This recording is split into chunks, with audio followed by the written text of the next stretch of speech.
Netcasts you love. From people you trust. This is Twit.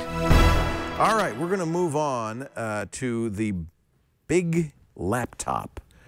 Our Chief of Engineering, Radford Castro, is here with the Asus G750, but this is a gaming machine. Right. So, of course, it's big. Hi, Radford. Yes. So, tell us what you thought about the G750. Well, aside from its size and it's not Is it a stealthy. 17-inch screen? Yeah, 17.3. So, I'm surprised somebody even makes those. Apple stopped making them. I guess they still somebody makes them. But this thing is, it's built for speed. It's built for raw power. Right. And it's one of those things like, you remember back in the days we used to lug our PCs around and play the games. Right. So now people are bringing out their laptops, and this is what they're aiming for. This is your LAN party machine. This is your LAN party machine, yeah. And so... how heavy is it? It's like 7 pounds, 6 pounds? Yeah.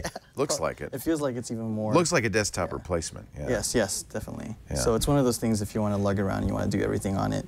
It has quite a number of ports on there, and even has a DVD drive, adding more to the weight. Why not? If you're going to make a not? thing that big, might as well put an optical drive in. So it has a whole bunch of ports in it, including it has a Thunder drive port as well. Thunderbolt. Yeah, so Thunderbolt, excuse me. Yeah. But that's interesting. We know we're just starting to see PCs with Thunderbolt. Yeah. So this is in line with like some of the stuff like, you know, Alienware, MSI, and all these other guys, including Razer, which is now starting to get into that. Yeah, in fact, I think Chad's reviewing the Razer for a later episode.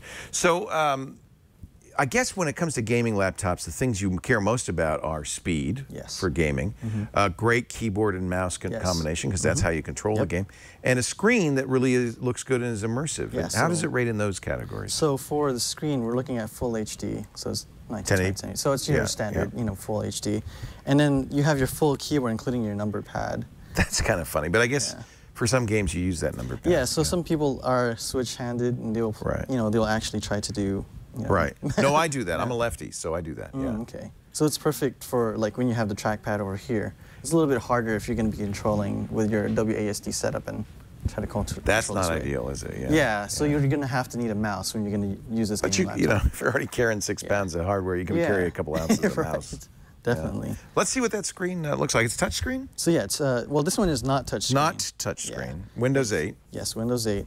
And we'll just go through some stuff here. Here's what the desktop obviously is going to look like. And for those that want to see what the resolution, the game looks like in a full resolution, here's BioShock Infinity running at full res. Now this is an i7. Are they? Yes, this is i7 running on Haswell. It's Haswell as well. Okay. Yeah. And is it? It's using GeForce and NVIDIA graphics. It's using 770. 770 is pretty good. Yeah. For a laptop. Series. Yeah. And of course, you're not going to get any battery life on this thing. Yes. So you're probably looking at, when you're maxing this whole thing out, probably 3 or 4 hours. You know, when you're running it at full blast. Somebody's calling me from Colorado. I'll just decline that call. I've got 8 phones here. I can't even figure out which one's ringing. Sorry about that. Oh, no problem. So let's go.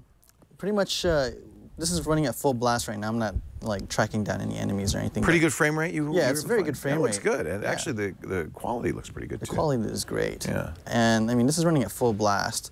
You know, obviously, you'll have some frame rate dips when you start. How hot does it get? How fast do the fans blow? Is it really? It gets pretty hot. Is it about to take off? Yeah, it's about to take off. And you have, you know, basically the blowers where they typically are located. But it's pretty good, actually. You know, I did a benchmark. BioShock has its own benchmarks that you could run. And for those who are interested in it, there's actually, I put them right over here. Okay. And so it runs at about, you know, 12 or 62 frames per second on average. Okay. Yeah, which is more than enough. It's adequate, yeah. Yeah, and at the max it runs at 216, so it's really, really good. Okay. Then I ran this other second benchmark called 3D Mark, which a lot of the gamers use, and I got this. And right now it runs 69% better than a lot of the other gaming laptops. What was the raw number? I see the raw number. It's 19384. 19384 is good. And is that the OpenGL benchmark? Yeah. That's good. That's it's great, and it does all this stuff in it. You're just right in between, the high-end gaming PC and your typical gaming laptop. When you have it cranked up like that, does it feel hot? I mean, would you? Yeah, it does. Yeah. So, I mean, a lot of the times too is when you're working on the keyboard, you can feel a little bit of the air coming out through the keys. Yeah. Especially when it's backlit like this. That's okay. So you're flying along. Yeah, exactly. Yeah. How's the audio on that? The audio is actually pretty good. Yeah. So this has what they call sound media. It's one of their Asus's, proprietary type of, but it has also an amplifier, and it doesn't sound tinny. It actually sounds very full in terms of at least bass-wise. I played a couple of music here and there, and so it works with a variety of genres, and it works pretty well. Now, how much I'm sure there's different ranges. This is the one we have here. It's the JX. Is the GX? Yeah. So this is the 750JX. There's a JW, which is 700. Uses the 760 or 765 GeForce, and that one has only 12 gigabytes RAM versus 16. So that's the lower end. This is, actually. How much did this come as equipped? How much was this? $1899. $1899, and it starts at $1,400. Yeah, it starts at $1,400 for the lower end. So that's not horrible, given you're getting a lot of performance out of this thing. Let's get the pros and cons. So the pros is that you got a lot of speed, and you can play the latest games. Right. And you can play them at full blast. Another cool thing too. Sorry about that. This is the same. Sorry. So the other thing that it also has, the other pro, is the fact that it can, it runs a lot of the desktop, has a lot of amenities you'd expect from a regular desktop. And thirdly, it's just an overall pretty good system. And it comes with a bunch of stuff like, it even has Asus Cloud that you can upload 32 gigabytes with. So if you buy one of the laptops, you have about 32 gigabytes of cloud storage. You could upload whatever you want to it.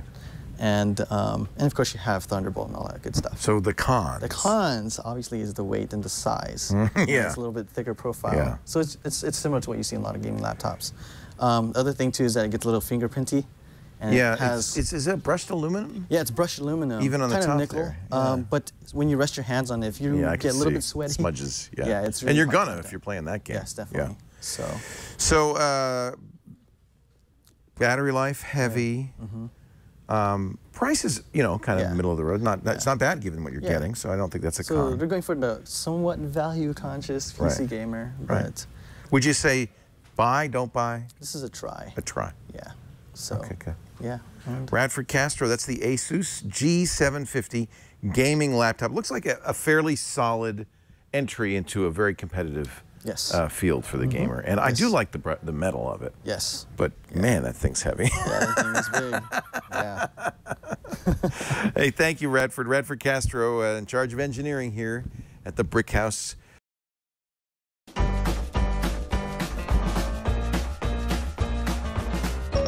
I'm sorry, I don't zoom like that. Ouch. Ouch. You can't put an SD card there, or there, or there. You can't do two things at once? That's cool.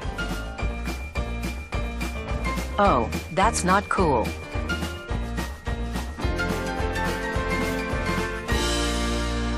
Hallo und herzlich willkommen zu einem weiteren Video von mir. Ich bin's, der Appstar, und so heute ein kleiner Geekbench-Test zwischen dem iPhone 6, 6 Plus und dem iPhone 5. Das iPhone 5 ist jetzt ganz links. Das sieht zwar jetzt aus wie ein iPhone 5S, weil ich den Home-Button austauschen lassen habe. Allerdings ist es nur von der Optik so. Hier handelt es sich wirklich um ein iPhone 5. Ansonsten können wir jetzt hier direkt mit dem Geekbench 3 Test auf den einzelnen Geräten starten. Und hier wird einfach getestet, wie gut die einzelnen Prozesse verarbeitet werden können von diesem Smartphone und wie flüssig das läuft, und die Performance und so weiter wird hier getestet, und am Ende wird dann bei jedem Smartphone eine Punktzahl angezeigt, einmal im Single-Core-Modus und dann im Multicore-Modus, und da wird dann einfach angezeigt, wie gut das Ganze läuft, und desto höher die Punktzahl ist, desto besser hat das Ganze abgeschnitten. Und wie man jetzt hier sehen kann, hat das iPhone 6 in der Mitte sogar am besten abgeschnitten, und das 6 Plus ist natürlich an zweiter Stelle. Das iPhone 5, tut die ganzen Prozesse jetzt noch verarbeiten und wird dann auch gleich eine Punktzahl anzeigen. Ansonsten könnt ihr hier sehen, das iPhone 6 und 6 Plus schenken sich hier nichts, also von der Performance Performance her und so weiter sind die eigentlich fast gleich gut. Das 6 ist sogar in diesem Test ein bisschen besser gewesen. Im Hintergrund sind natürlich keine Apps gelaufen, das ist alles fair abgelaufen. Und dann würde ich sagen, vielen Dank fürs Zuschauen. Schreibt mal eure Meinung zu den ganzen unten in die Kommentare, das würde mich echt mal interessieren. Falls ihr weitere Videos zum iPhone 6, 6 Plus sehen möchtet, abonniert diesen Kanal. Bis zum nächsten Mal, man sieht sich, meine Freunde.